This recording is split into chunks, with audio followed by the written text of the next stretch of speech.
One of the things that I love best about my husband John is his simple, uncomplicated taste in food.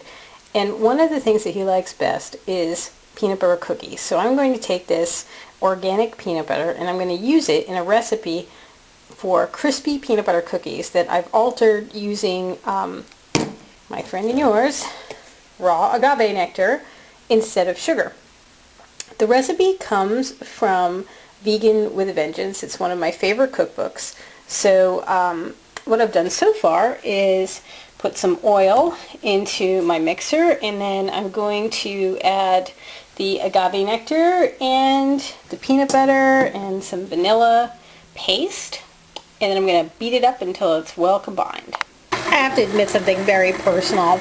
I'm one of those people who will sit there with a jar of peanut butter and eat out of the jar with a knife. Not until it's done or anything like that, but just for some peanut butter. So right now I am beating up the peanut butter, the oil, the agave nectar, and the vanilla. The recipe actually calls for using cornstarch with this. I know it's a thickener, but I have to tell you, we've tried it with the cornstarch and without, and John really prefers it without the cornstarch.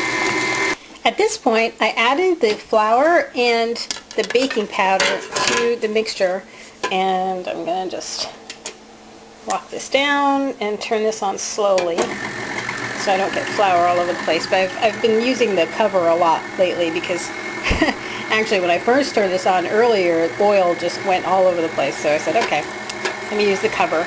But I was about to tell you that when I add baking powder to any recipe, one of the things that I always do is sift it. I recently had the bad fortune of eating some cookies that had unmixed chunks of baking powder, because baking powder absorbs a lot of liquid from the air and it can get chunky. Now this looks like it's done. Let's take a look.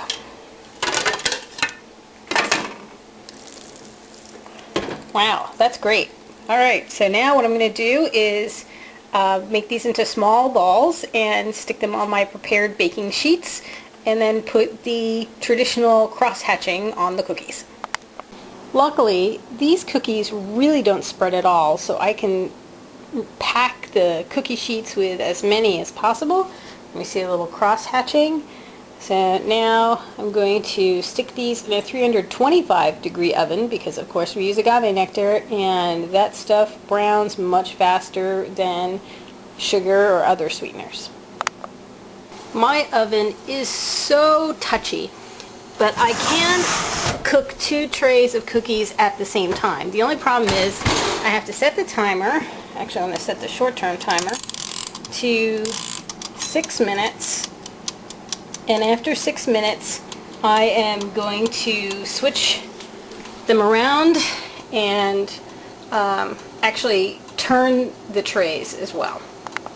As usual, my oven's being tricky, so I only got one of the sheets out and the other one's in there for another 2 minutes. The recipe asks us to let the cookies sit on the sheet for a few minutes before transferring them to the wire rack. The reason why that is because they do fall apart if you let them off quickly, and if you find that they stick. Mine don't usually stick because there is oil and I've oiled my cookie sheet, but if you find that they do stick, just let them sit a little bit longer. Here are the finished cookies and they're cooling on the rack, and as you can see they all fit on the rack. I didn't take any away, although I really wanted to try one right away, but I'm going to let them cool and then I'm going to try one later. John typically likes these out of the freezer. I've suggested using some vanilla ice cream, make little sandwiches, but nope, he'll have them straight. Well, I tried one of the cookies and it's still warm from the oven. I wish I could get more of a focus on this, but unfortunately I can't. You can taste the whole peanuts from the crunchy peanut butter, and I definitely have a strong flavor of the agave. If I were to noodle around with this recipe, but I won't, but if I were, I would definitely add some cinnamon to it to offset the sweetness of the agave. John likes them just as they are, and every single time I make them, he always asks me, what did you do different? And actually, I never do anything different. Well, that's not true. Every once in a while, I do something different. Anyway, I'm going to finish this cookie. Really yummy.